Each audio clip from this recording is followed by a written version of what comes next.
저희는 소비자의 욕망과 교감하라라는 주제로 저희 국제통상학과서부터 불어교육과까지 학생들이 다양하게 뭉쳐서 저희가 한번 프레젠테이션을 준비해봤습니다.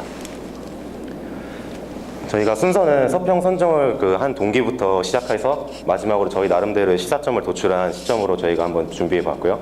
서평 본문 정리 같은 경우에는 소주제 5가지를 정해서 저희가 본문 정리를 시작했습니다. 먼저 저희가 그러면 왜 많은 서평 중에 이 촉이라는 책을 선택했는지 동기를 먼저 말씀드리겠습니다. 저희가 공통적으로 가지고 있는 공통점이 경영학이나 이런 국제통상학과의 수업을 들으면서 이런 5포시스라든지 수학 분석이라든지 여러 경영 기법을 저희가 많이 공부를 했는데요. 저희가 공부하면서도 저희가 의문을 가졌던 것이 왜 이런 경영 기법이 기존에 존재하는데도 불구하고 실패하는 사례가 나타나고 왜 이런 경영 기법이 적용되지 않는 사례가 나타날까가 처음에 저희가 궁금해하던 차였습니다. 근데 저희가 선정 동기를 보던 와중에 이 촉이라는 책에서 기존의 경영 예측과 계획 이런 분석 기법에 대한 약간 어떻게 보면 약간 반대적인 입장에서의 입장이 있었기 때문에 이러한 책을 저희가 같이 공부하면 경영의 새로운 관점이나 패러다임을 제시할 수 있지 않을까 하는 마음에서 저희가 한번 복합적인 생각을 도출해내기 위해서 이 서평을 선정하게 되었습니다.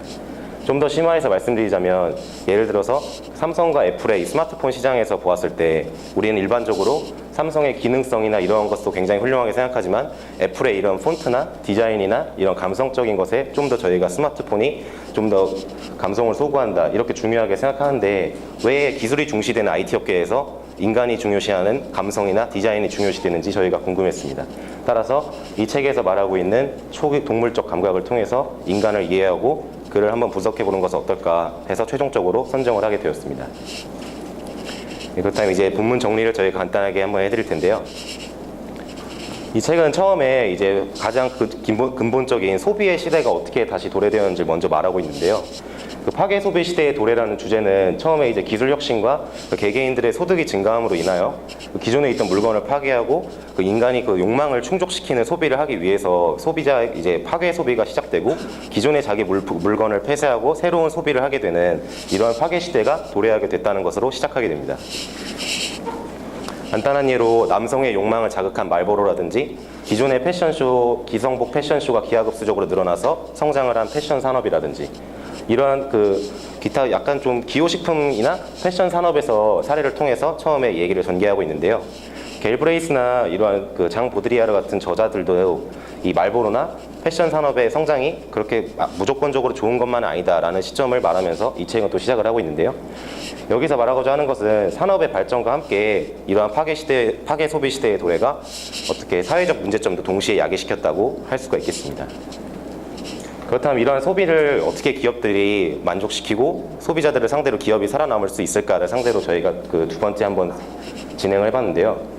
행복은 욕구분의 소비라는 식으로 이렇게 진행이 되게 되는데 이전까지 파괴 소비 이전의 단계에서는 소비와 욕구의 상대적인 개념을 보았을 때 인간이 춥고 배가 고프면 소비를 하는 형태의 욕구가 좀 더 중요시되었다고 보면은 파괴 소비 단계에서는 좀 더 예쁜 옷, 좀 더 맛있는 음식 이런 식으로 욕구를 충족시킬 수 있는 소비가 상대적으로 좀 더 중요시되는 것이 지금 파괴 소비 시대의 도래 이후의 욕망의 단계라고 볼 수가 있겠습니다.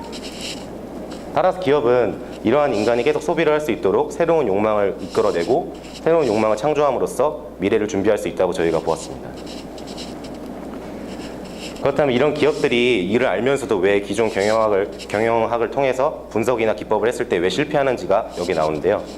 과학적 기법의 한계는 먼저 기존 경영학에 체계화된 이런 틀이 정해져 있는 경영 기법이라든지 분석, 예측, 계획이 이제는 다변화하는 시대에 더 이상 이제 소비자들에게 그런 예측대로 흘러가지 않는다는 것이 첫 번째였습니다. 따라서 이러한 과학적인 경영만으로는 볼 수 없는 사각지대가 존재하게 되는데요. 새로운 욕망을 자극하는 제품을 만들어야 하는 기업이 계획이나 분석 이런 것에 너무 매진하기 때문에 이후에 아웃풋이 나오지 않는다고 보았습니다. 최종적으로 말씀드리자는 것은 경영학 교육의 이런 분석화, 과학화, 수치화 때문에 어떤 자유로운 사고를 오히려 저해하는 요인으로서 어떤 정해져 있는 경영학이 지금 파괴 소비 시대 이후에 방해를 하고 있다고 저희가 보았습니다. 따라서 과거에는 안정적인 변화나 예상이 가능한 일들이 많았지만 파괴 소비 시대 도래 이후에는 실제 상황이 계획과 어긋나는 경우가 많았고요. 다양한 매체를 통해서 다양한 소비자와 다양한 개성을 가진 사람들이 나타나기 시작했습니다. 이에 따라서 소비자의 기호 변화 또한 예측하기가 매우 어렵게 되었습니다.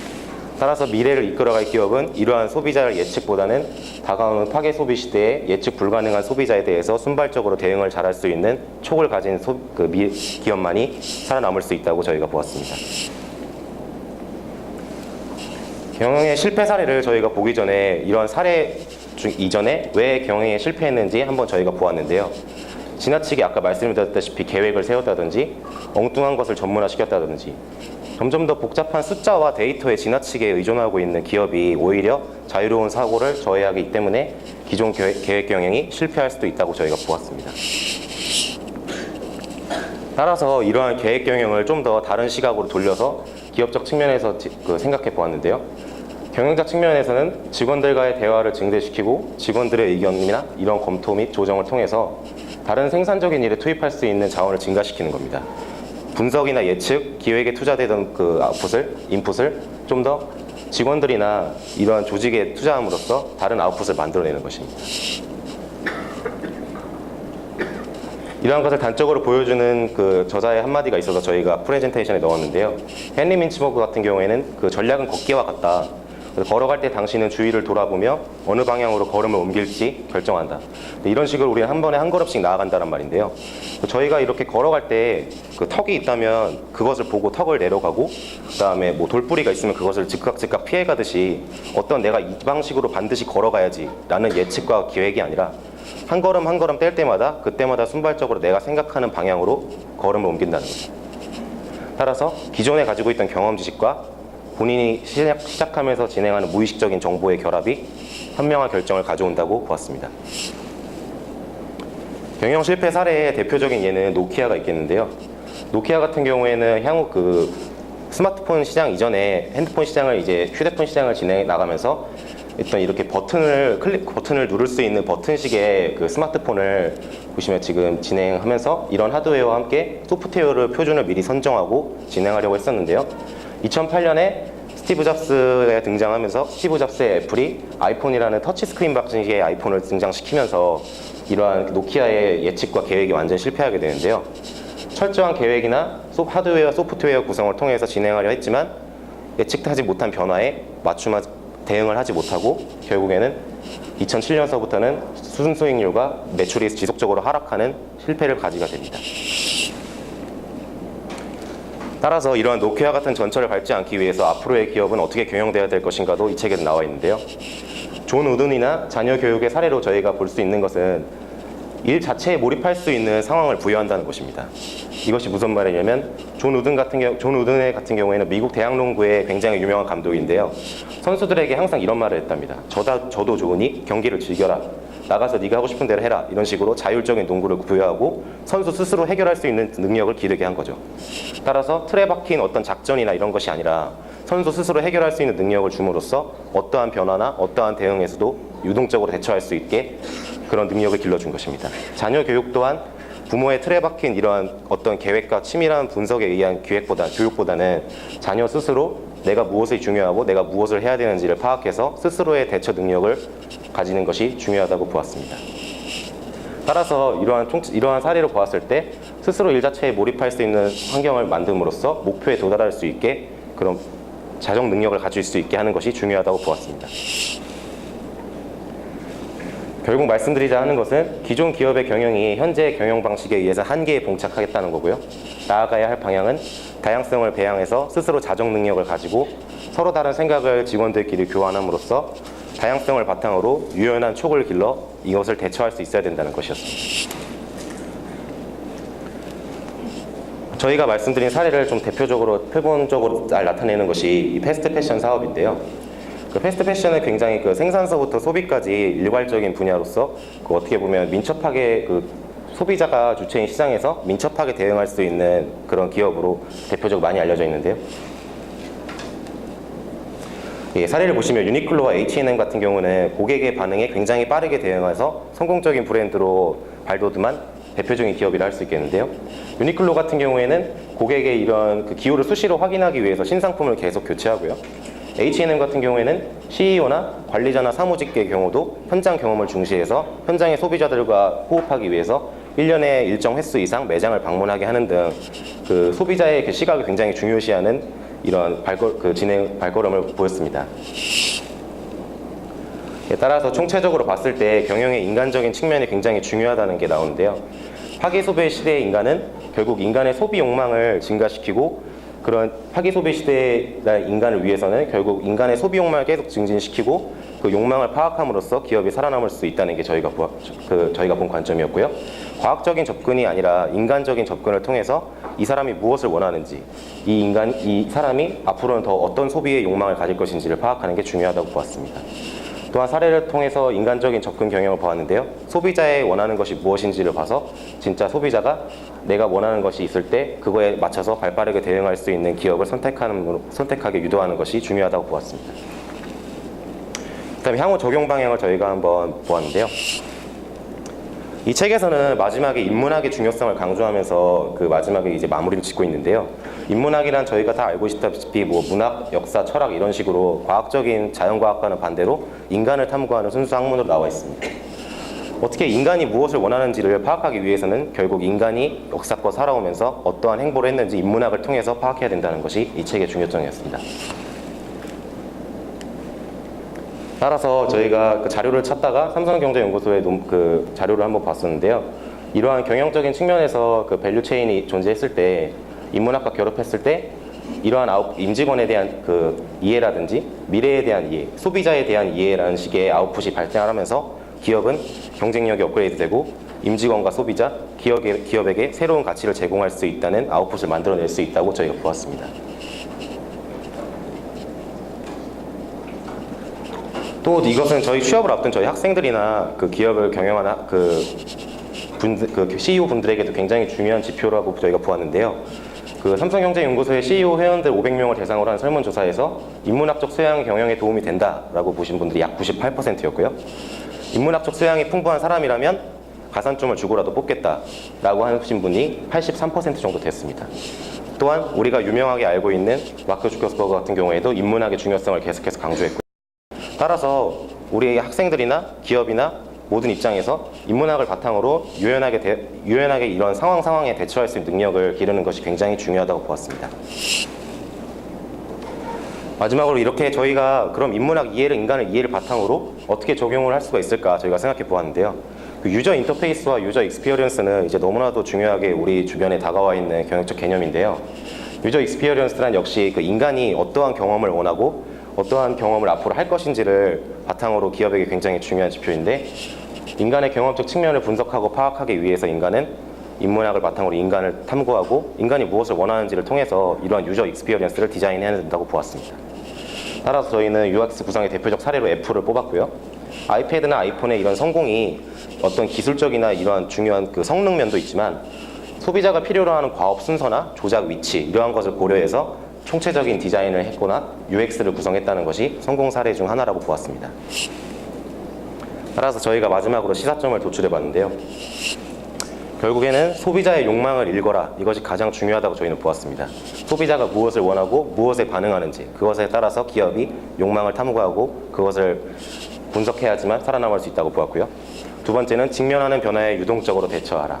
다양한 그 매체 속에서 인간의 소비는 더욱더 다양하게 변화할 것입니다. 이러한 소비를 유동적으로 대처할 수 있는 촉을 기를 수 있어야지만이 기업은 앞으로 미래에서 살아남을 수 있다고 저희가 보았습니다. 또한 인문학과 경영의 만남입니다. 역사적으로 인간의 어떤 본질이 있는지 탐구해온 인문학을 통해서 경영과 융합시켰을 때 인간이라는 소비자를 대상으로 기업이 어떻게 사업을 진행할 수 있는지 매우 중요하다고 보았습니다. 또한 마지막으로 촉은 계속해서 발달된다입니다. 인간이 어떤 인문학을 통해서 발달시킬 수 있는 촉이나 이러한 유동적인 대처가 더 이상 여기서 멈추는 것이 아니라 미래에 이제 소비가 변화하는 만큼 이에 대응할 수 있는 촉도 따라서 다양하게 변화할 수 있다고 보았습니다. 예, 저희 발표는 여기까지입니다. 감사합니다.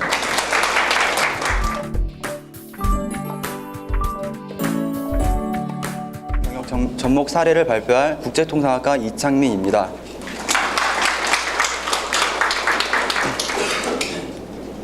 네, 팀원 소개고요. 저희는 크게 이제 서평에 대한 소개와 그리고 이를 경영학에 접목시켜 보았고, 사례를 통해 저희가 접목시킨 경영학을 검증 한 후에 이를 상명대학교에 접목시켜 보았습니다. 먼저 서평에 대한 소개입니다. 이제 저자 조지 베일런트는 하버드 대학 의과대학 교수로 이제 세계 최장 기간 성인 발달 연구자로 알려져 있습니다.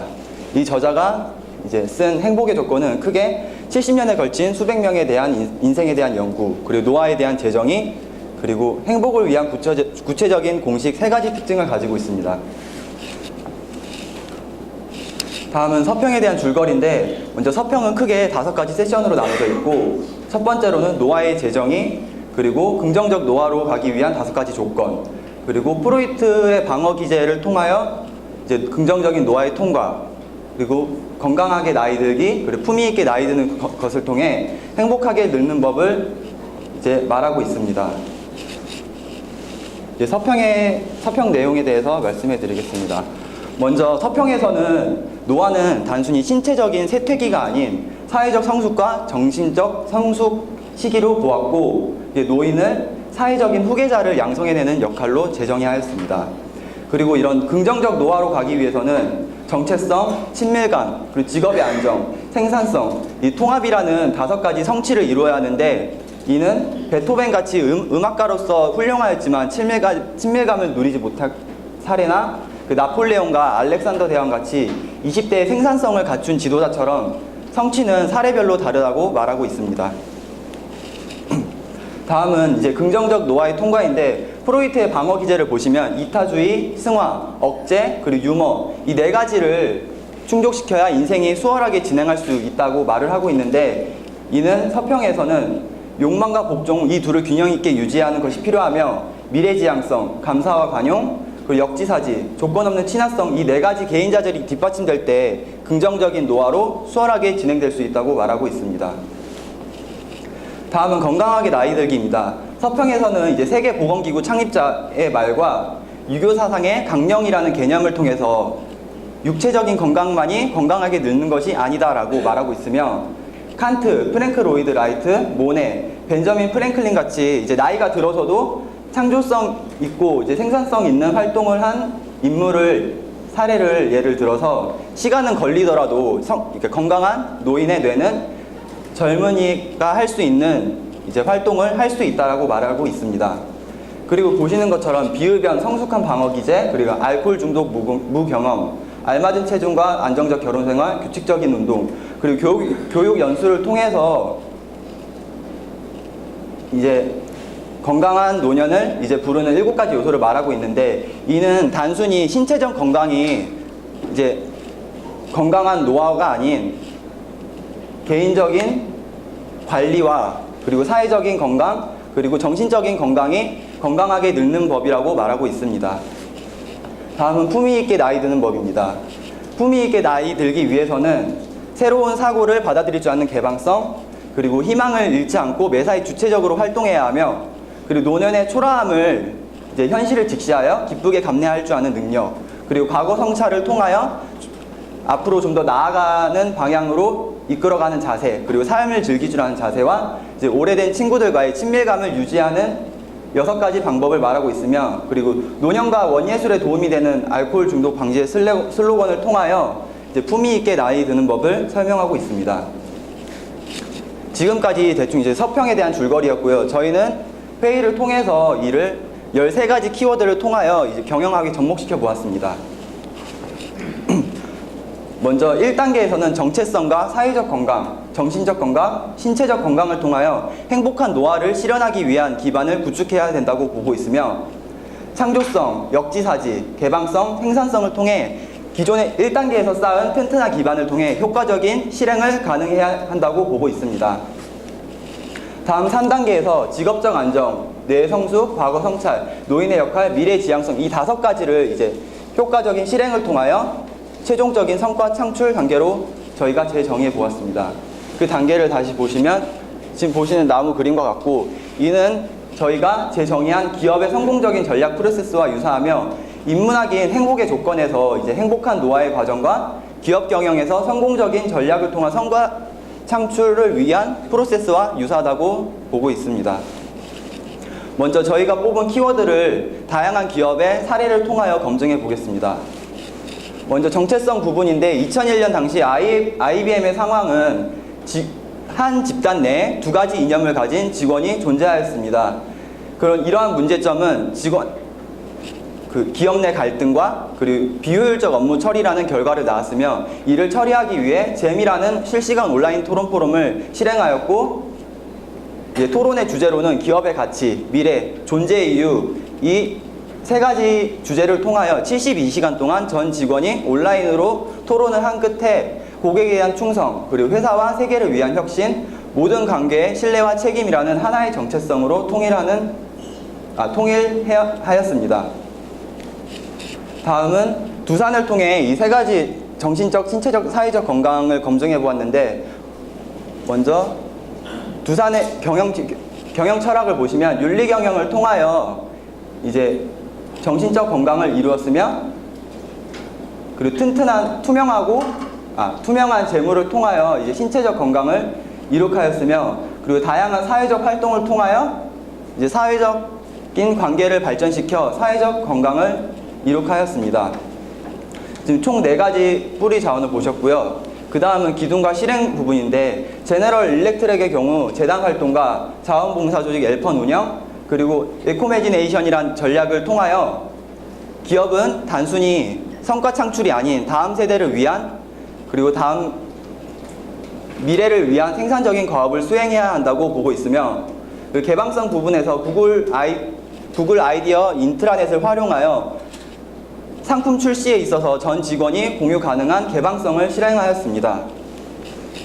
다음은 창조성과 역지사지에서 사우스웨스트 항공사를 예로 들어보았습니다. 사우스웨스트 항공사는 경쟁의 범위와 경쟁의 대상을 재정의하여 새로운 시장 창출을 통하여 새로운 사업 영역을 발견하였고요. 그리고 역지사지 부분에서 단순히 기업 프리미엄 항공사와는 다르게 항공 고객이 원하는 니즈를 파악하여 고객의 입장에서, 고객의 시각에서 바라보아서 새로운 기회를 발굴하였습니다.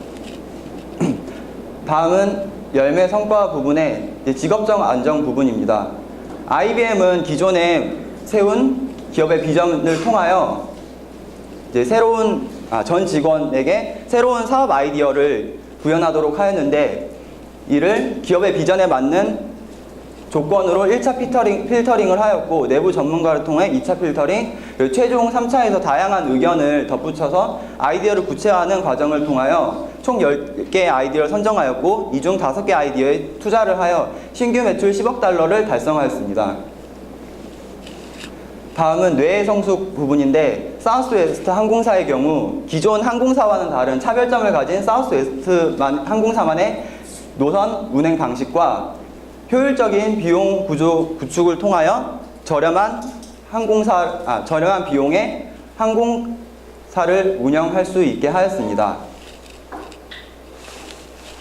다음은 과거 성찰에서 농심 부분 사례를 통해 말씀드리겠습니다. 2008년에 노래방 새우깡에서 생쥐머리가 발견한 사건이 발생하였는데, 이에 농심은 노래방 새우깡 생산을 전면 중단하였고, 고객 안심 프로젝트를 진행을 통하여 과거의 실패 경험을 단순히 감추는 것이 아닌 이를 새로운 기업 이미지 구축 단계로 보고, 농심의 제품은 안심할 수 있는 제품이라는 새로운 이미지를 구축하였습니다. 다음 존재 자체의 의미로서 삼양라면이 1960년대에 처음 이제 공급용 라면으로 첫 수출하였는데, 이를 통하여 농심은 라면의 맛을 세계에 전파하고 한국 라면의 인지도를 향상시키며, 그리고 유통망 확보라는 기존 선도 업체로서 이제 후발 업체들이 쉽게 들어올 수 있도록 먼저 자리 잡는 역할을 하였습니다. 그리고 미래지향적 부분에서 이제 노키아의 실패 사례와 애플의 성공 사례를 비교해 보겠는데, 노키아의 경우는 최고 전성기 시절 세계 시장 점유율 70%를 차지하였지만 트렌드 무시와 그리고 아이폰을 무시하였고, 당시 핸드폰 산업에서 R&D 비중이 크게 역할을 차지하였지만 이 부분을 무시하여 이제 부도 위기까지 오는 위기를 맞이하게 되었습니다. 이에 반해 애플의 경우 아이팟과 아이폰 그리고 태블릿 PC 지속적으로 신제품 개발과 새로운 사업 영역을 발전하여 미래지향적인 성과를 창출하였습니다.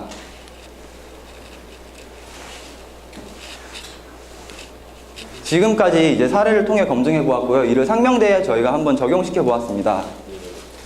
먼저 상명대가 이제 성공적인 이제 전략을 추구하기 위해서는 먼저 학교가 나아가고자 하는 방향을 명확하게 세워야 하며, 그리고 전교생이 이제 공감할 수 있는 가치와 목표 설정이 필요하며, 동시에 학교가 지금 현재 처해 있는 상황, 그리고 학교와 협력이 가능한 이해관계자를 파악하여야 하며, 이제 학과마다의 강점 파악과 개선해야 할 부분을 명확하게 파악하는 것이 중요하며, 이를 통하여 학과마다 적합한 방법의 전략 실행과 시너지 창출을 일으킬 수 있는 효과적인 실행을 통하여 상명대학교만의 차별점을 만드는 성공적인 전략을 세워야 한다고 저희는 생각하고 있습니다.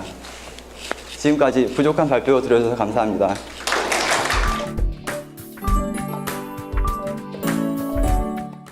안녕하세요. 내 인생에 힘이 되는 고전명언 발표를 맡은 이은지입니다. 네, 먼저 저희가 발표를 진행하기에 앞서서 하나의 질문을 이제 드리려고 하는데요. 저쪽 뒤에 앉은 예쁜 여성분에게 한번 질문을 해보도록 하겠습니다. 한 달에 책을 몇 권이나 읽으시나요? 네, 2달에 한 권 정도 읽으시는데요. 평소에 책 좀 읽으시죠? 네, 책을 많이 읽었으면 하는 바람에서 이 서평 PT를 하고 있는 것 같다는 생각이 듭니다. 저희가 선정한 서평은 앞서 말씀드린 대로 고전명언인데요. 선정 동기를 설명해드리고 책과 서평을 소개하고 서평 내용을 정리하고 평가하고 그리고 느낀 점에 대해서 발표를 하도록 하겠습니다. 네, 예일대 졸업생 대상으로 1953년에 조사를 한 결과인데요. 목표가 없거나 목표를 글로 적지 않는 학생과 다르게 구체적으로 목표를 설정한 3%의 학생만이 20년 후에 엄청난 부를 축적할 수가 있었습니다. 그렇기 때문에 이제 이 목표를 설정하는 것이 굉장히 중요한데요. 제가 이제 학교 생활을 하면서 제가 아는 이제 대학생들에게 물어봤을 때는 딱히 구체적인 목표라기보다는 항상 그냥 다른 대학생들이 하는 것과 같이 기존에 하는 스펙 쌓기에 열중을 하는 모습을 볼 수 있었습니다. 네, 그래서 저희는 여러 개의 서평 중에서도 내 인생에 힘이 되는 고전명언을 선정하였고요. 이 고전명언이 이 요즘처럼 어지러운 세상에 등대와 같은 새로운 이정표가 될 수 있을 것이라고 생각했기 때문에 이 책을 선정하였습니다. 네, 이제 이 책을 소개해드리면 고전에서 건져 올린 보석과 같은 삶의 지혜인데요. 하루 24시간 중에서 5분만 투자해서 생각을 할 수 있는 기회를 만들고자 이 책을 썼다고 하십니다. 권경자 이제 교수님께서 쓰신 책인데요. 공자의 바람을 필자 또한 지니고 현실에 적용 가능한 유학을 위해 열정적으로 강의하고자 이 책을 쓰셨다고 말씀을 하셨습니다. 네, 이 서평을 쓰신 분은 이제 서진영 교수님이신데요. 요즘 인문학이 재조명을 받으면서 왜 사람들이 동양 고전에 대해서 관심을 갖는가 이런 이제 질문으로부터 이제 서평을 쓰셨다고 쓰여 있었는데요. 기존의 이제 책과 그리고 서평의 구성이 조금 달랐던 점을 저희는 이제 고민해보게 되었습니다. 책 같은 경우에는 큰 8개의 카테고리 하위 항목으로 고전 명언이 정리되어 있었고 그거에 맞는 각각의 사례들이 정리되어 있었습니다. 하지만 이제 서평의 구성은 고전 책인 이제 논어, 노자, 소학, 명심보감 등으로 다시 이제 재구성이 되어서 이제 쓰여 있었는데요. 이제 서평을 조금 더 자세하게 설명을 해드리겠습니다. 네, 저희는 이제 다른 책과는 달리 굉장히 관심 있게 읽었던 구절 위주로 설명을 해드리도록 하겠습니다. 네, 논어에서는 불치하문이라는 말이 있었는데요. 논어 오야장편에 수록된 말로써 명민하여 학문을 좋아하고 아랫사람에게 묻는 것을 수치로 여기지 않은 까닭에 문이라고 씌워하였다 라는 말이 있는데요. 아랫사람에게도 묻기를 꺼려하지 않고 즉 배움에 겸손하고 배우기를 부지런히 하는 자가 영혼이 자유로운 자유인이라고 할 수 있다라고 평가가 되어 있었습니다. 네. 논어에서 이제 참성오십, 매일 자신을 살피고 돌이켜본다라는 것도 있었고 매 순간 자신을 갈고 닦아 인격을 키운다라는 절차탁마라는 뜻도 있었습니다. 네, 또한 덕불고 필요린, 덕을 실천으로 옮길 때 화수분이 된다라는 뜻과 네, 편안하게 노후를 보낼 수 있어야 행복한 나라다라는 이제 노자안지라는 말이 있었는데요. 이런 논어의 책을 넘어서 이제 중용입니다. 군자의 돈은 은은하되 날로 드러난다 라는 이제 중용 33장에 수록된 담이불념이라는 뜻도 있었고요. 네, 그리고 욕심과 경쟁과 소유욕에서 자유로워져라 라는 진덕서 있었고 그리고 이제 노자로 넘어가서 노자가 쓴 8장에 수록된 이제 상선약수에 대해 설명을 드리도록 하겠습니다. 상선약수는 자신을 드러내지 않으면서도 어디에나 있는 이제 물에 대한 개념이 쓰여 있는데요. 선 중에 최고의 선은 물과 같다. 물은 만물을 이롭게 하는데 뛰어나면서도 그 공을 다투지 않는다. 라고 하면서 이 물이 바로 도와 닮았다고 설명을 하고 있었습니다. 노자는 물이 만물의 근원이고 자정 능력을 가지고 있으며 함께 흐르며 결코 다투거나 거슬러 가지 않는다라고 이제 평가를 하였는데요. 이 상선약수에 대해서 저희는 이제 많은 것을 느끼게 되었고 뒤에서 설명해드리겠고, 그다음에 대기완성입니다. 이 뜻은 이제 많은 학생들도 많이 들어서 알고 있을 텐데요. 큰 그릇은 늦게 이루어진다라는 뜻으로 노자 41장에 수록이 되어 있습니다. 즉 이제 대기만성이라는 뜻을 통해 부족해 보이는 사람일지라도 남의 시선과 인정에 신경 쓰지 않고 자기 자신을 스스로 이제 다듬으면서 빛을 내야 한다. 그리고 부족해 보여도 발전하여 훌륭한 인물이 될 수 있으니 어느 누구도 가볍게 혹은 얕잡아 보아서는 안 된다고 이제 평가를 하고 있었습니다. 네, 그 다음에 이제 삼국지인데요. 삼국지에서는 미서 왕숙정 편에 수록되어 있는 독서 백편의자연이라는 표현이 있었습니다. 이 고전 명언은 책을 100번 읽고 스스로 그 의미를 깨닫는다는 뜻으로서 난해한 글이라도 100번 정도 읽으면 뜻을 깨닫게 된다. 그러니 학문을 연마하면 뜻하는 바가 저절로 드러난다라는 의미였습니다. 그래서 독서를 통해 다른 사람들의 생각과 느낌, 경험을 알 수 있으며 독서는 미지의 세계, 경험해보지 못한 세계에 대한 정보도 제공해준다고 얘기를 하였습니다. 네, 다음은 소학인데요. 자녀의 손에 빗자루를 쥐어줘라 라고 하는 이제 교육적인 철학의 쇠소운대 진태가 있었고요. 네, 그리고 스승의 학문을 뛰어넘는 제자라는 의미의 후생가외가 있었습니다. 퇴계와 이항은 이제 아시다시피 스승과 제자였는데요. 서로의 이제 같은 성리학을 공부하는 데 있어서도 학문적 깊이를 계속 더 깊게 할 수 있었던 그런 관계라고 할 수 있습니다. 네, 그리고 명심보감에서는 이제 멀리까지 계획해 깊이 생각한다 라는 뜻의 원모심려와 네, 각자의 때에 맞게 시간을 아껴야 한다라는 초능시경 이런 뜻이 있었고요. 마지막으로 이제 내용 중에서는 서평화를 하면서 유학에 대한 이야기를 하게 됩니다. 유학은 남들의 눈을 의식하고 외면적인 성공을 바라는 위인지학이 아니고 자기 자신의 완성을 목표로 하는 위기지학이라고 이야기를 하였습니다. 결국 스스로 완성한 자가 일을 할 때 그들이 바로 되는 것이기 때문에 세파에 시달리며 외부 평가에 연연하지 않고 자기 자신을 오롯이 완성하는 삶을 살아야 하지 않을까라는 질문을 던지게 됩니다. 네, 이 서평의 이제 고전 명언들의 정리는 여기까지고요. 서평에서 있었던 이야기 중에 경영에 필요한 한마디가 있었습니다. 네, 우리말인 사람은 삶을 아는 존재를 뜻하고, 즉 바르게 사는 삶이 무엇인지 끊임없이 고민하고 이를 추구하는 존재가 바로 사람이라고 평가를 하였습니다. 또 이제 경영에 필요한 한마디로 꼽은 것이 군자는 깊은 골짜기의 난초처럼 남모르게 향기를 풍기는 것이다 라는 퇴계 이양 선생님의 말씀이 있었는데요. 다양한 이제 이런 한마디를 통해서 경영자가 갖추어야 할 인덕에 대해서 소개를 하였습니다. 다음으로는 이제 조직에 던져야 할 질문이었는데요. 여기서 보시는 바와 같이 세 가지 이제 질문을 던지면서 이제 앞으로 너네 조직이 성과를 창출하기 위해서는 어떤 질문들을 계속 끊임없이 답을 구해야 하는지에 대한 정리를 하면서 이제 서평이 마무리가 되었습니다. 네, 그래서 저희는 이 서평을 읽고 서평을 평가해서 잘한 점과 좀 아쉬웠던 점을 먼저 생각해보게 되었는데요. 먼저 이제 서평의 후반부에서 관련 고전 명언과의 적절한 연계성을 보여주는 다양한 콘텐츠를 활용하고 첨부했기 때문에 이해도를 더 높였다는 점에서는 잘했다고 평가를 하였습니다.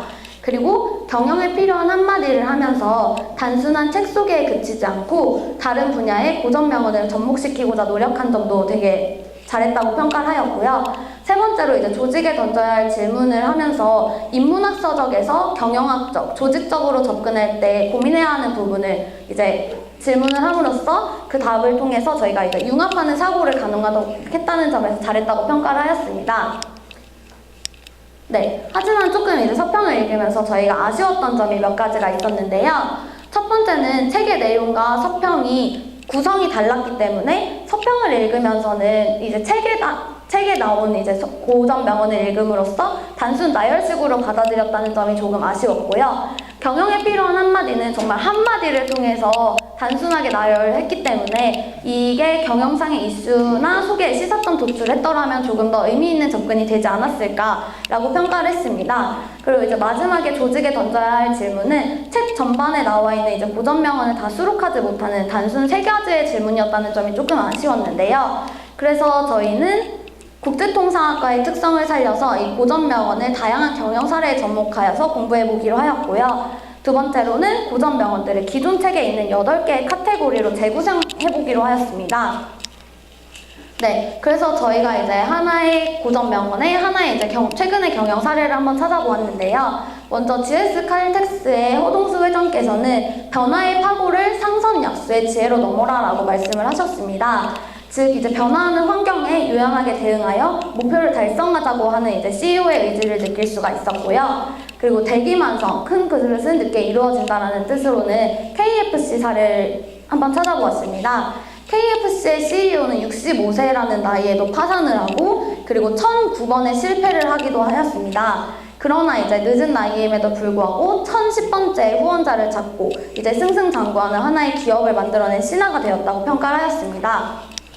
네, 다음은 이제 안철수 대표님이신데요. 독서 백편 의자연이라는 말이 있듯이 안철수 대표를 만든 말은 파라리 독서라고 하였습니다. 어릴 적부터 꾸준히 독서를 해오신 분께서는 넓어진 이해를 할 수 있게 되었고 이게 이제 다른 이제 경영학적인 학문이나 이런 데서도 도움을 받았다고 말씀을 하셨던 적이 있고요. 네, 그리고 이제 아랫사람에게 묻기를 꺼리지 않는다라는 불지하문으로는 제글지의 전 CEO를 이제 저희가 꼽아보았습니다. 전 기업에 걸쳐서 워크아웃 프로그램을 실시하고 매 분기마다 고위 경영진들이 모여 이야기를 나누는 이 CEO는 기업의 비용을 줄여 이윤을 높이는 효과를 얻었고 직원들은 자신의 아이디어가 회사에 반영되고 존중되고 있다는 만족감을 느꼈습니다. CEO의 이 불치하문이라는 경영 철학이 기업의 성과를 내는데 굉장히 많은 도움을 주었다는 것을 알 수 있게 되었고요. 네. 그리고 이제 이렇게 각각의 고전 명언에 하나의 사례를 접목시키는 게 이제 첫 번째였다면 두 번째로 저희가 생각한 점은 서평의 내용에 기존 책에 있었던 것처럼 카테고리 8가지가 여기 있는데요. 이 8가지의 카테고리에 적절한 연계성을 보여주는 하나의 컨텐츠를 참고를 해서 이야기를 구성해보면 어떨까라고 고민을 했습니다.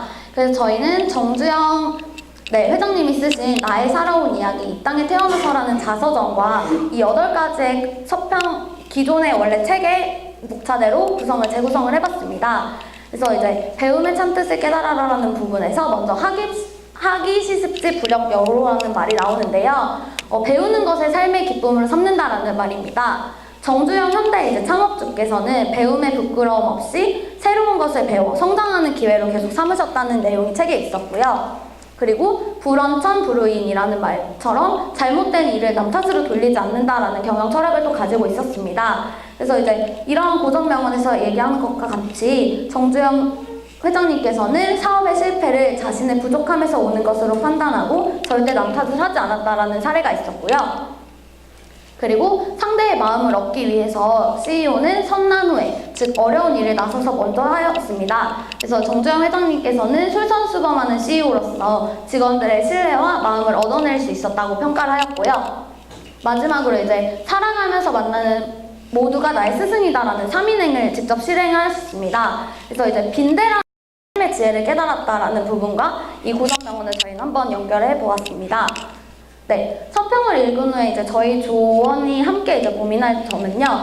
저희는 이제 경영학을 배우는 학생들입니다. 효율적이고 수익성의 향상을 위한 계획이나 조직 체계 개선책에 관한 연구나 실천 방안에 대해서 고민을 하는 학문인 경영학을 배우면서 저희는 경쟁하고 어떻게 하면 수익을 창출할까라는 고민을 하고 살고 있었습니다. 이를 통해서 저희는 남보다 어떻게 하면 위에 설 수 있을까? 어떻게 하면 더 차별화된 삶을 살 수 있을까를 고민하게 되었는데요. 이제 내 인생에 힘이 되는 고전 명언을 읽으면서 저희는 이제 친구들과도 경쟁을 하게 된 이런 상황에서 어떤 덕을 가져야 하는지에 대해 고민하게 되었습니다. 경쟁보다는 협력을, 그리고 수익 창출을 하는 것보다는 남과 함께하는, 공생하는 배려를 통해서 네, 하나의 인격체로 먼저 살아가는 방법에 대해서 이 서평을 읽고 알게 되지 않았나 그렇게 생각을 합니다. 네, 저희의 발표는 이것으로 마치겠습니다. 감사합니다.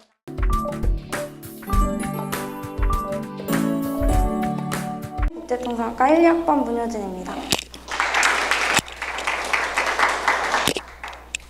저희의 목표는 다음과 같은데요. 우선 도입 부분에서 팀원 소개 및 서평 선정 배경을 말씀드리고 그 저희가 한중 학생으로 이루어져 있는데요. 한중 학생의 시선으로 본 저희가 이 서평 속에서 뽑은 3가지 주제인 청일전쟁, 중일전쟁, 국공내전을 바탕으로 저희의 시선에서 설명드리겠습니다. 또한 전체적인 화두를 제시하는 방향으로 발표를 진행하겠습니다. 첫 번째로 도입입니다. 저희의 팀 이름은 채널5인데요. 채널5랑 Chinese History with 5 Members라는 약자를 통해서 저희가 중국사를 5명의 멤버로서 살펴보았다는 의미를 가지고 있습니다. 저희는 홍상기, 류경환, 문우진이라는 3명의 한국인 학생과 유비연, 위아펌으로 구성된 2명의 중국인 학생으로 이루어져 있습니다.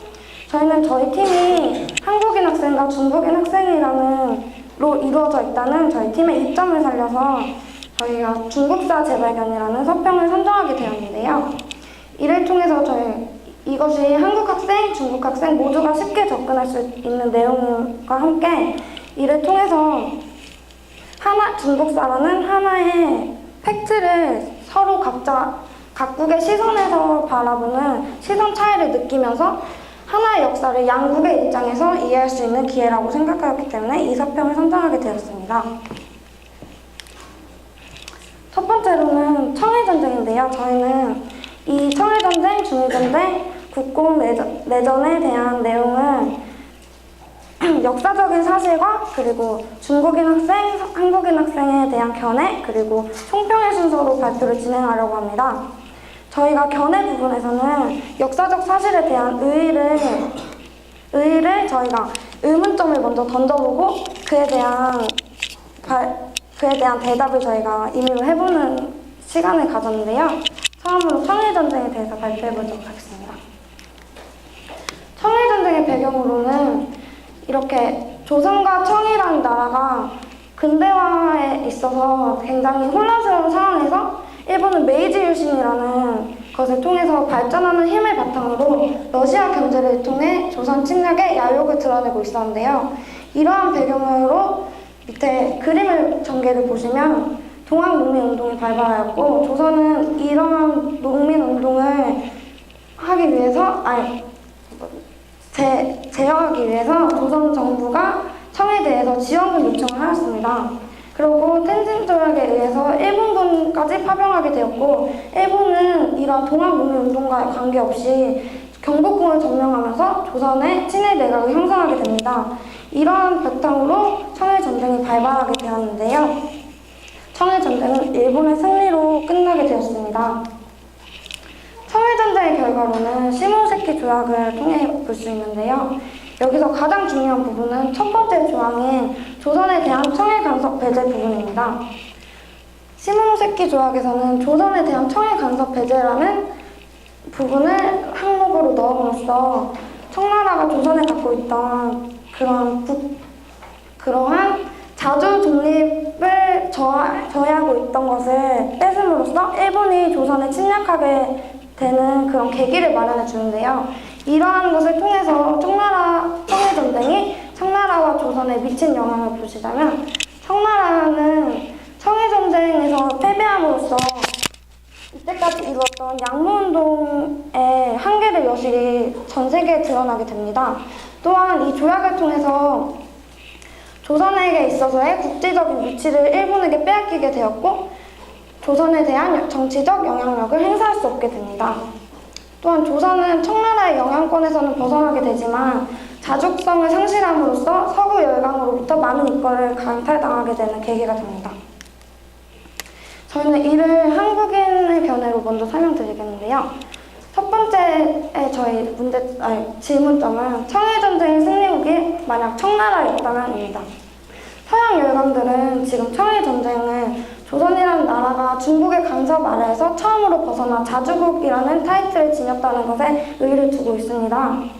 근데 청일전쟁에서 청나라가 이겼을 경우에 비록 겉모습뿐이지만 자주국이라는 타이틀을 얻었던 청일전쟁보다 더 이후에 이러한 타이틀을 얻었을 것이라고 저희는 생각했습니다. 때문에 청일전쟁에서의 청나라의 승리는 정말 조선을 중국과 병합하여 중국의 식민지화 시켰을 가능성도 배제할 수 없었을 것이라고 생각했습니다. 두 번째로는 조선이 동학농민군의 요구를 바로 수용했다면입니다. 이러한 상황에서는 동학농민운동이 추구했던 것으로 통해 성공적인 아래로부터의 개혁운동이 이루어졌을 것입니다. 모두 아시다시피 아시아 지역 국가들은 대부분 서양 열강의 강제 침략에 의해서 근대화가 이루어져 있다는 특징을 가지고 있는데요. 하지만 동학농민군의 요구를 수용하고 전근대적인 정책을 펼쳤더라면 역사적으로 드문 동양의 자주적 근대 국가로 기록되지 않았을까 하는 아쉬움이 남습니다. 다음은 중국 학생들의 견해인데요. 첫 번째로 양무운동이 메이지 유신처럼 제도와 사회개혁 측면 모두 병합하는 개혁을 추진했더라면입니다. 양무운동의 문제점은 제도나 사회개혁 부분은 그대로 둔 채 무조건 서양 열국의 기술력만 받아들였다고 한 것에 있다고 생각했습니다. 그래서 청일전쟁을 통해서 이러한 문제점이 여실히 드러났고 이러한 부분이 아쉬운 점으로 남기 때문에 메이지 유신과 같이 양무운동의 성격이 동도서기를 버리고 모든 측면에서의 개혁을 했더라면 결과가 좀 더 달라지지 않았을까 하는 생각을 하였습니다. 그래서 이러한 성격이었다면 중국 또한 근대적 개혁에 성공한 국가가 되었을 가능성이 컸다고 판단하였습니다. 두 번째로는 청일전쟁 측면에서 조선의 동학농민운동에 대해서 어떻게 생각하느냐입니다. 중국에서도 이 당시에 굉장한 많은 운동이 있었는데요. 동학농민운동은 반봉건 반외세 측면에서 중국의 태평천국 운동과 의화단 운동 두 성격을 모두 지닌 운동이라고 중국 학생들은 이러한 측면에서 동학농민운동을 해석했습니다.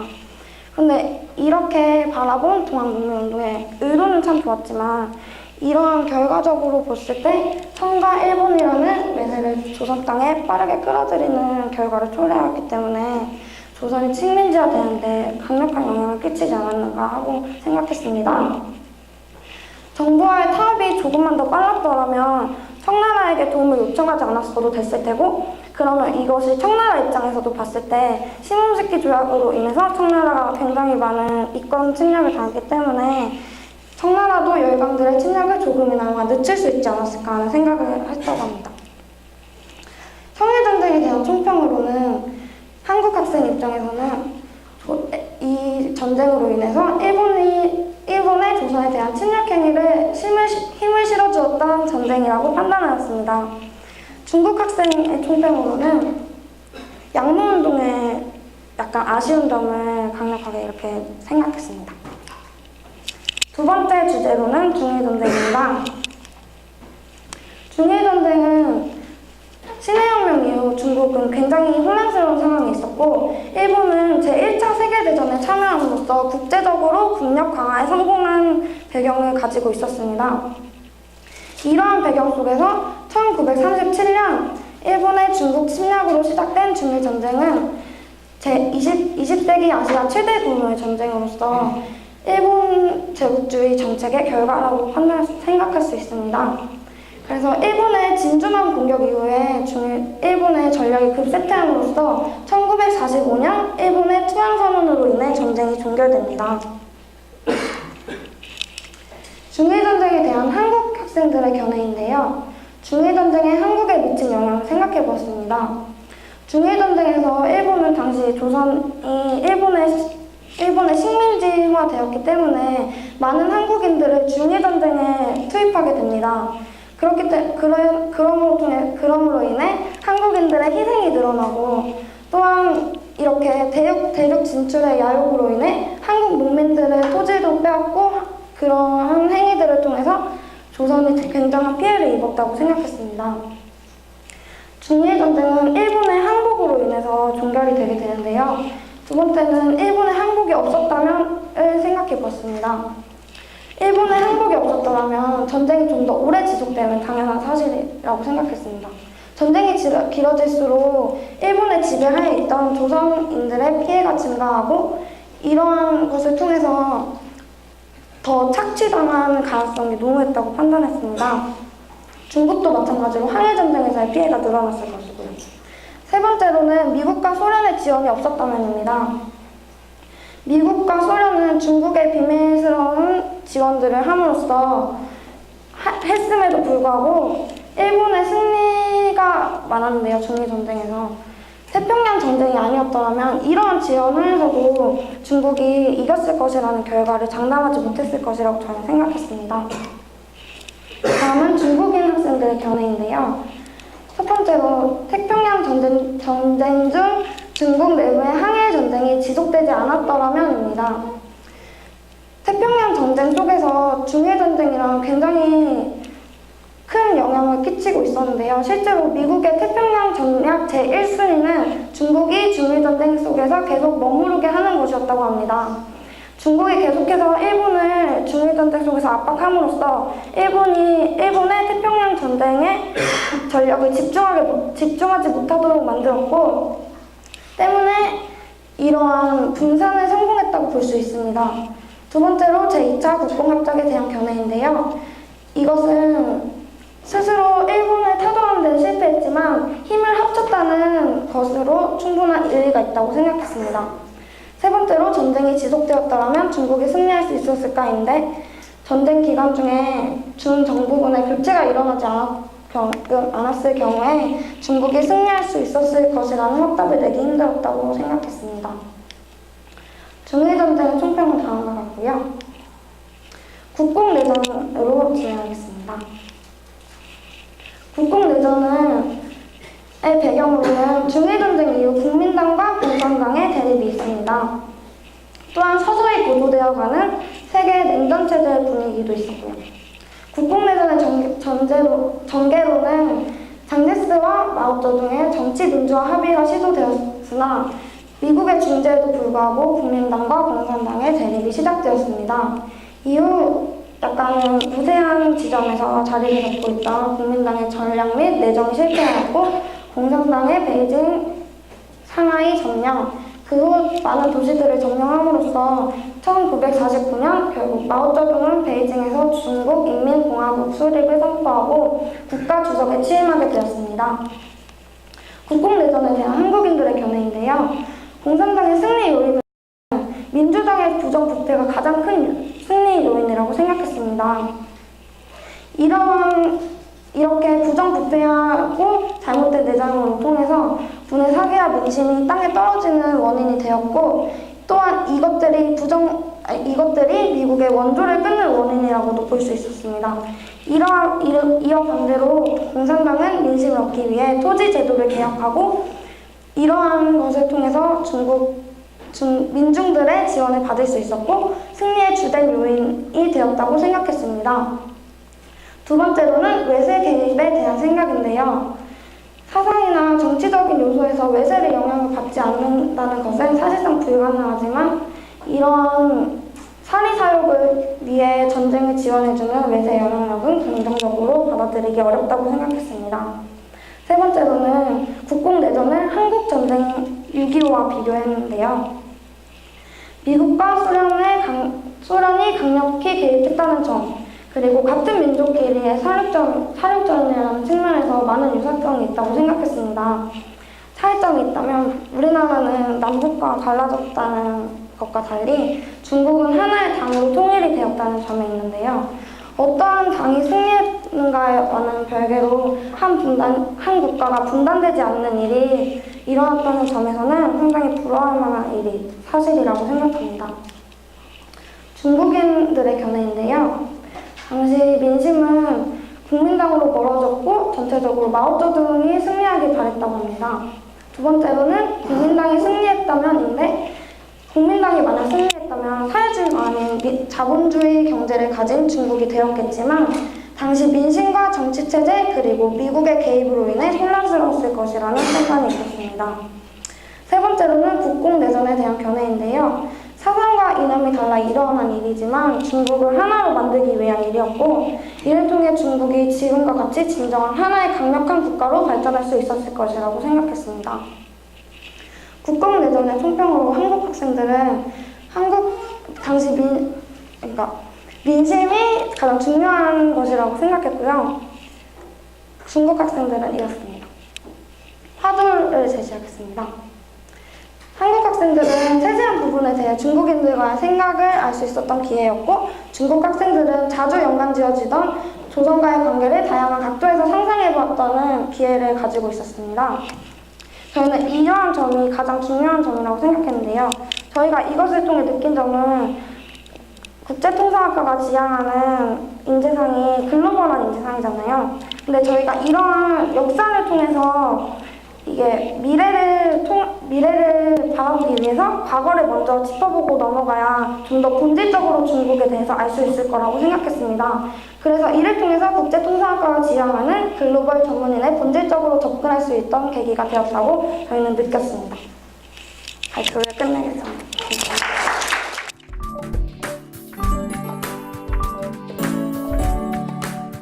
중현입니다. 반갑습니다. 저희 발표의 셀링 포인트는 낯설고 어려운 경영학을 인문학적 요소와 다양한 비즈니스 사례를 접목함으로써 알기 쉽게 이해하는 것에 있습니다. 저희는 책에 있지 않은 다양한 비즈니스 사례들을 따로 조사를 하였습니다. 파괴 소비 시대란 새로운 것을 사기 위해 멀쩡한 물건을 파괴하는 소비로서 필요를 넘어서 새로운 욕망을 추구하는 사치스러운 소비가 발생하는 시대입니다. 따라서 기업은 생존을 위해 소비자들에게 새로운 욕망을 만들어 제공해야 합니다. 패션 산업에서 가장 먼저 나타난 파괴 소비 현상은 오늘날 대부분의 산업에서 나타나고 있으며 이러한 환경 속에서 기업들의 지속적인 성장을 위해서는 새로운 대응책을 개발해야 할 것입니다. 이제 기업은 더 이상 재화의 생산자가 아닌 욕망의 생산자로서 변모하고 있습니다. 현대의 기업은 소비자의 욕망을 충족시키기 위해 모든 욕망을 충족시켜야 합니다. 이러한 파괴 소비 시대의 문제점이 있습니다. 말보루는 판매가 부진하자 남성성이라는 새로운 소비 욕망을 자극하고 창출해 내어서 3,000배에 달하는 그런 판매를 증가시켰지만 사회적으로 담배 소비를 330배 증가시켰다는 점과 고등학생의 흡연율을 높였다는 점 때문에 사회의 비판을 피할 수가 없었습니다. 따라서 파괴 소비 시대의 새로운 욕망 창출이 항상 삶의 질을 윤택하게 향상시킨다고 볼 수는 없을 것 같습니다. 이제까지의 그 소비자 욕망의 키워드가 기술 개발 및 생산이 있었다면 이제는 점점 마케팅의 그런 비중이 커져가고 있는 것 같습니다. 파괴 소비 시대에는 소비자의 이성과 필요에 호소하기보다는 감성과 욕망을 자극하는 것이 중요하므로 경영에서도 감성적인 요소가 점점 더 중요해질 것입니다. 오늘날 기업에도 이렇게 감성 마케팅, 문화 마케팅을 하는 기업들이 많이 있습니다. 바로 보시겠습니다. 스타벅스는 자신들의 상품을 들고 있기만 해도 문화를 즐길 줄 아는, 여유를 즐길 줄 아는, 그리고 고급적인 이미지를 제공하였고, 하이네켄은 단순히 맥주라는 상품이 아닌 하나의 문화와 재미를 제공함으로써 고객의 충성도를 높였습니다. 바카스는 자신들이 가지고 있는 장수 브랜드라는 이미지를 이용하여 오늘날 힐링이 필요한 이들에게 치유와 위로의 메시지를 전달해 주어 이런 감성 마케팅의 성공 사례로 뽑히고 있습니다. 이제까지의 내용은 일상의 흔한 것을 피하고 새로운 것과 진기한 것을 존중하자는 그런 각의 양옥으로 정리가 될 수 있을 것 같습니다. 이제까지의 흔한 소비 욕망을 흔한 것에 비유한다면 앞으로의 새로운 욕망 창출은 새로운 것과 진기한 것에 비유가 될 수 있을 것 같습니다. 기존 계획 경영의 실패 사례입니다. 과거에는 기업이 환경 변화를 주도하여 시대의 변화에 예측 가능하여 안정적으로 경영을 하였다면 파괴 소비 시대에 접어들어서 이제 점점 다양해지는 소비자들의 기호를 예측하기 어려워지고 따라서 기업들은 다양한 소비자의 욕구를 관철하고 촉을 세워 수시로 기업 경영을 수정하는 자세가 필요할 것입니다. 하지만 아이리버와 소니는 그렇게 하지 못했습니다. 아이리버와 소니는 기존의 트렌드를 잃지 못하고 기존의 것을 고집함으로써 아이리버는 애플의 아이팟과의 경쟁에서 실패하게 되었고, 소니는 전환 비용을 높이는 플랫폼화 전략을 시도하였지만 끝내 트렌드 예측에 실패함으로써 삼성과의 선두 경쟁에서 밀리게 되었습니다. 노키아는 스마트폰 터치 스크린 대신 키패드 방식을 택함으로써 너무 높아진 그 매몰 비용으로 인해 더 이상 대응이 불가하여 오늘날 유명무실해진 대표적인 회사이며, 코닥은 세계 최초로 디지털 카메라를 제작할 수 있는 기술을 가지고 있었음에도 불구하고 자가 잠식의 우려 때문에 소비자들의 새로운 욕망에 역행하게 되었고 끝내 실패하게 되었습니다. 따라서 오늘날의 기존의 선도 기업의 실패는 대부분 시장의 트렌드를 읽는 데 실패했기 때문입니다. 불확실성의 시대에는 예측이 아닌 수시로 계획을 수정해 나가는 그런 유연한 자세가 필요할 것입니다. 이렇게 실패 사례를 보았는데 이러한 이유에는 첫 번째로 과학적 기법의 한계가 있었기 때문입니다. 과학만으로는 소비자들의 다양한 감성을 충족시키지 못했으며 또 다양한 틀에 갇혀 창의적인 생각을 하지 못하기 때문입니다. 소비자의 감성을 읽고 새로운 욕망을 창출해야 하는 오늘날 너무 지나치게 과학화된 경영 기법은 오히려 새로운 욕망 창출에 걸림돌이 되고 있습니다. 지나친 과학화는 현실의 감각을 상실하게 되고 또 경영학과 과학이라는 이런 한 분야의 지식과 정보에 의존하게 되어 끝내는 시장 전체를 읽어내는 그런 시야가 좁아지게 되어 실패하게 됩니다. 측정할 수 없으면 경영할 수 없다. 과학적으로 입증된 보고서가 없으면 움직이지 않는다라는 이 말은 오늘날 경영자들이 얼마나 그런 과학화된 경영 기법을 맹신하고 있는지를 보여주는 사례입니다. 세 번째로는 계획에만 집중하기 때문입니다. 계획을 세웠을 경우 뜻밖의 사건들은 오류가 되어 부정적인 결과를 초래할 수 있지만 계획을 세우지 않았을 경우 뜻밖의 사건들은 우연히 되어 긍정적인 효과를 야기하기 때문입니다. 기상청도 날씨 예측을 실패하지 않습니까? 하지만 이처럼 우리도 기계도 아닌데 인간인 우리는 미래를 당연히 예측할 수 없으며 완벽하게 계획할 수 없습니다. 그러므로 기업은 우연을 받아들여 그에 걸맞게 대응해 나가야 합니다. 앞서 말씀드린 이 네 가지 사례 때문에 기존 경영학은 실패한 것이며 새로운 욕망 창출에 걸림돌이 되고 있습니다.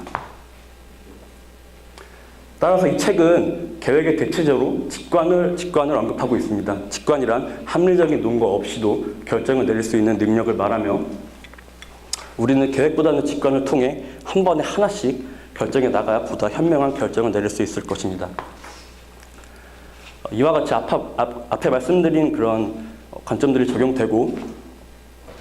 적용된 성공 사례입니다. 3M은 1%의 성공을 위해 99%의 실패를 장려하고 직원들과 자유로운 아이디어 공유가 가능하며 실제 제품 개발까지 연결되는 유일한 회사입니다. 또한 포춘 500대 기업 중 유일하게 식스 시그마를 비판하는 회사입니다. 식스 시그마는 3M의 심장과 자유로운 영혼을 파괴하기 때문에 3M에서는 도입하지 않고 있습니다. 다이슨은 이미 초과되거나 성장이 정체된 분야에서 새로운 가치를 부여해내고 제품들의 사회적 감성적인 지위를 부여함으로써 성공하게 되었습니다. 앞서 말씀드린 아이리버 사례와 다르게 애플 아이튠즈는 음악 산업의 생태 환경 변화를 제대로 예측하였고 기존의 판도를 바꾸는 새로운 욕망 창출에 성공을 하였습니다. 인투이티의 키 큰 사례는 원칙적으로 크고 광범위한 시장이 되어야 옳다는 기존의 생각을 전환시켜서 소비자들에게 다가가기 쉬운 친화적인 면을 강조하였고 새로운 경쟁자에 대응할 경영 계획을 수립하였습니다.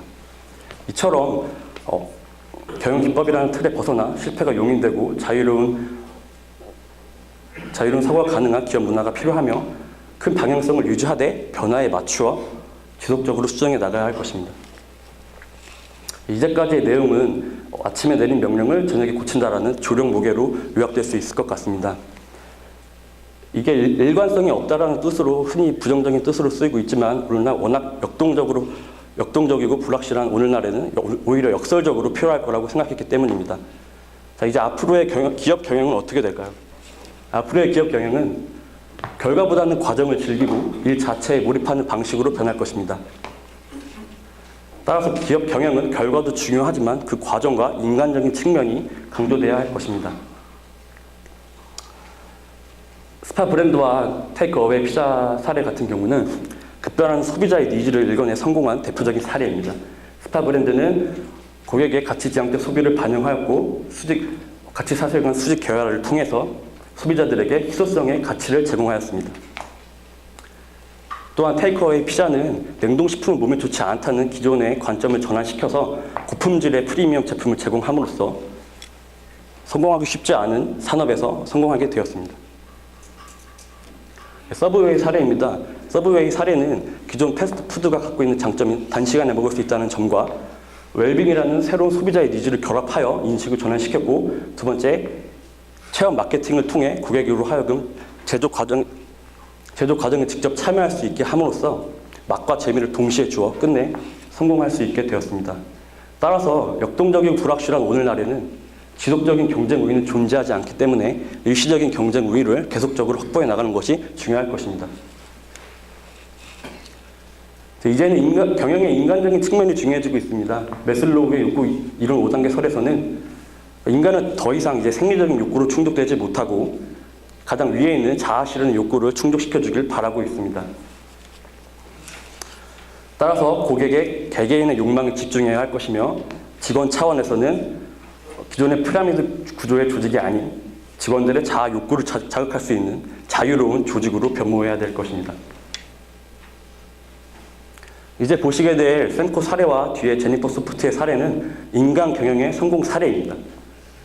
샘코는 직원들의 아이디어를 그대로 사업화하며 CEO의 정의를 관리자가 아닌 최고 촉매 경영자로 이렇게 재정의하였으며, 관리와 통제를 CEO가 하는 것이 아닌 직원들에게 직접 맡김으로 그런 자유 방임력 리더십을 보여주어 성공을 하였습니다. 자, 여러분이 알고 계시는 제니퍼 소프트 사례입니다. 제니퍼 소프트는 어플리케이션 모니터링 회사로 근무 시간 중에 지하에 있는 수영장에서 수영이 가능하며, 출근을 했다가도 날씨가 너무 좋으면 그 자리에서 휴가를 쓸 수 있는 꿈의 직장입니다.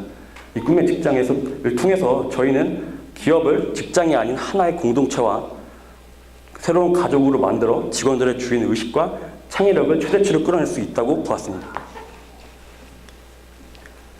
이제 보시게 될 사례는 인간 경영의 실패 사례입니다. 인천국제공항은 8년 연속 국제공항평가에서 1위를 했음에도 불구하고 87%가 넘는 비정규직 노동자 비율을 가지고 있으며, 이들로 하여금 휴식 시간을 화장실에서 보내게 하고 연휴나 명절 없이 4개월간 약 하루의 휴가를 주는 그런 비인간적인 경영을 해왔습니다. 따라서 맹목적인 효율성 추구가 아닌 이제는 조화와 상생으로 인간을 경영하는 시스템이 필요할 거라고 생각하고 있습니다. 기업의 실패 원인에 대한 비판입니다. 이 책에서는 계획의 경영 실패 원인이 지나친 계획에 있다고 보았지만, 저희는 이러한 관점을 그런 내부에 있는 조직으로 이동시켜 보았습니다.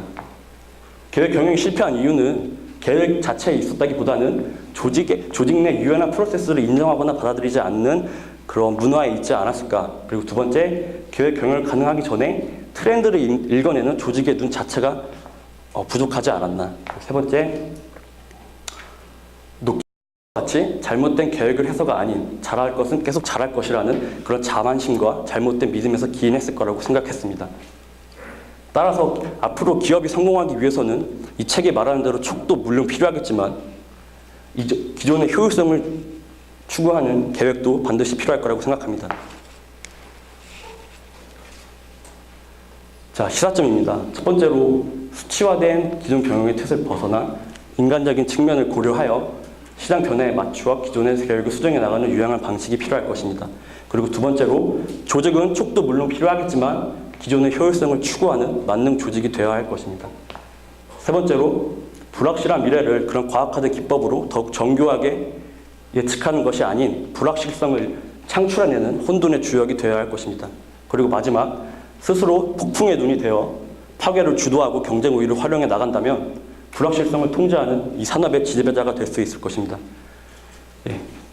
이상으로 저희 촉촉한 사기의 발표를 마치겠습니다. 감사합니다. 강국수님이 금상을 타셨고요. 해수솔님이 은상이 되셨습니다. 축하드립니다.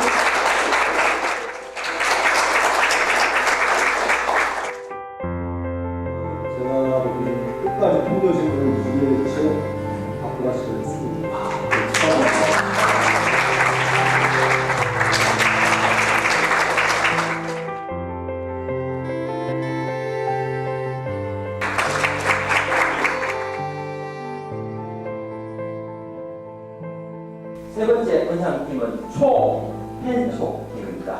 네.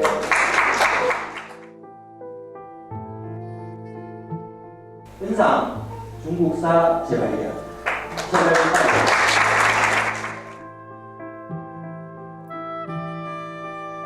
최고의 금상은 책 좀 읽으시죠. 고전명언입니다.